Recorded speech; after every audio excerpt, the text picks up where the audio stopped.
The stars stretched across the endless, dark, silent witnesses to countless civilizations rising and falling. For centuries, the Galactic Council ruled the stars, a gathering of powerful alien empires that decided the fate of entire worlds. They claimed peace, unity, and progress. But in truth, the Council feared only one thing: humanity. When Earth was first invited into the Council, many saw it as the dawn of a new age. Mankind had finally reached the stars, bringing science, art, and hope to a galaxy tired of endless wars. Humanity's colonies grew, trade flourished, and for a while everything seemed peaceful. Yet behind the polished speeches and treaties, something dark moved within the Council's chambers.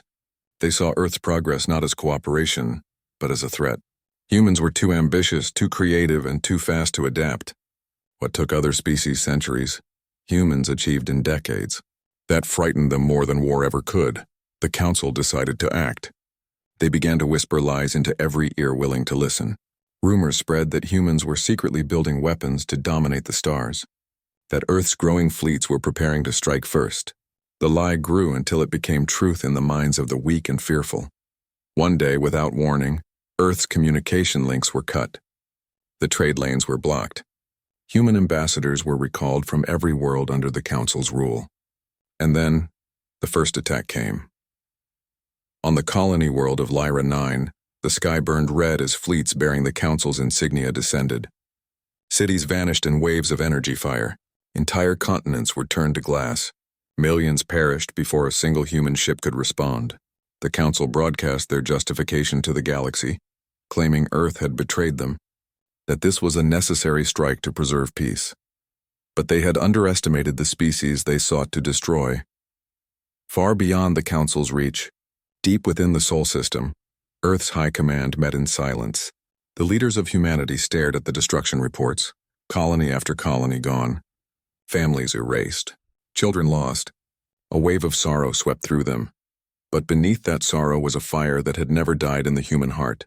They had been deceived. But they would not die quietly.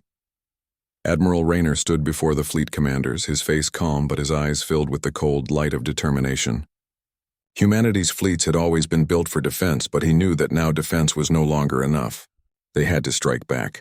He gave the order that would echo through history. Activate the Titan-class ships. Prepare the Sol fleet for war. Across the orbit of Earth, massive shadows stirred. Ships that had never seen battle powered up their cores. The Titan-class warships were the pride of human engineering, built in secret under the guise of deep space construction projects. They were not like anything the galaxy had ever seen. Each one was a floating continent of metal, bristling with weapons powered by fusion cores capable of bending space itself. The Council had believed humans too weak to resist. They were wrong. When the Sol fleet emerged from the edge of hyperspace, the stars themselves seemed to bow in silence.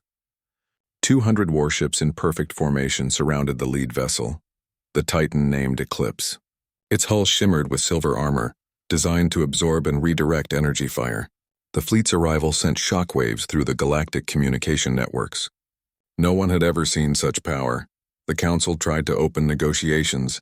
They spoke of misunderstanding, of mistakes made in fear, but humanity had seen their true face. There would be no talks. The first battle took place over the world of Varela Prime, a Council stronghold surrounded by orbital defenses that had stood for centuries. The Council fleet outnumbered the humans 3-1, yet when the battle began it was over in less than an hour. The Eclipse led the charge. Its rail cannons, each the length of a city, fired tungsten rounds at near-light speed. Shields that were said to be impenetrable shattered like glass. Council cruisers disintegrated under the storm of fire. The sky filled with burning wrecks, and the once proud defenses of Varela Prime were reduced to drifting ash. The galaxy watched in silence as humanity moved from system to system, reclaiming every colony that had been taken, striking back with precision and fury. But humanity did not destroy for revenge alone. Each world liberated was rebuilt, civilians rescued, survivors cared for. The Council's citizens began to see the truth. The humans were not monsters. They were avengers, bringing justice to a galaxy that had lost its way. As the fleet advanced, whispers began spreading among the Council's own people. Soldiers began to defect, scientists sent messages offering aid, and governors quietly opened their ports to the human fleet. The illusion of the Council's unity began to crumble. Still, the Council refused to surrender. They gathered their final armada above their homeworld, a planet-sized fortress surrounded by defense platforms and energy barriers that had never been breached. They believed that even humanity's fury would break upon their shields. Admiral Raynor stood before the holographic map of the enemy defenses. Every weapon, every mine, every line of fire was calculated. His officers waited for orders, but the Admiral only stared at the map for a long time. Then he said quietly, "They deceived us with words. Now we answer with truth." The fleet moved into position. The Eclipse's engines glowed white-hot, its hull reflecting the light of the nearby star. The final battle had begun. Waves of enemy ships charged forward, firing plasma and antimatter rounds, but the human fleet moved as one.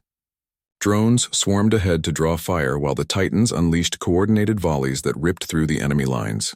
Explosions painted the darkness in orange and blue. Space itself seemed to tremble under the roar of engines and the flash of destruction. The Council's command ship, vast as a small moon, turned its main cannon toward the Eclipse. A single shot from that weapon could vaporize a continent.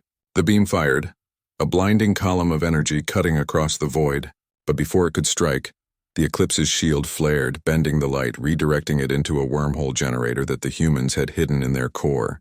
The beam reappeared behind the Council's flagship, striking its own fleet. In one moment, half their ships vanished into fire. Panic spread across the enemy ranks. Human ships advanced through the chaos, cutting through the defenses like knives through silk. The fortress planet's shield faltered as the Titans focused their combined energy into a single pulse. When the shield collapsed, humanity saw the heart of the Council world for the first time. Cities covered the surface like veins of light, billions of lives below watching in terror. Yet Admiral Raynor did not order planetary bombardment. Instead, he transmitted a message across every frequency. This war began because of lies. The Council deceived the galaxy and brought death to our people. But humanity does not seek to rule. We seek justice. Lay down your arms and no more worlds will burn. The silence that followed was heavy. On the Council's world, their leaders refused to yield. But their soldiers began to stand down one by one. The Council's fleets fragmented. Their power was broken. The war was over. When the smoke cleared, the human fleet stood alone among the ruins of what had once been the galaxy's greatest power.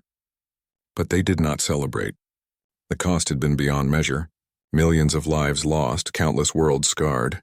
Humanity had won, but victory carried a heavy burden.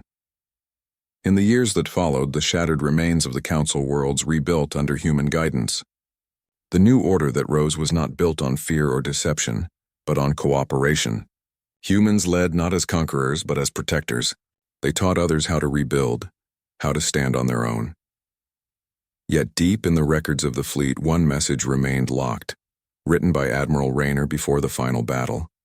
It read, "We were deceived, but we did not fall. They saw our compassion as weakness, our patience as fear. Now they understand that humanity's greatest strength is not in weapons or ships, but in the heart that refuses to break.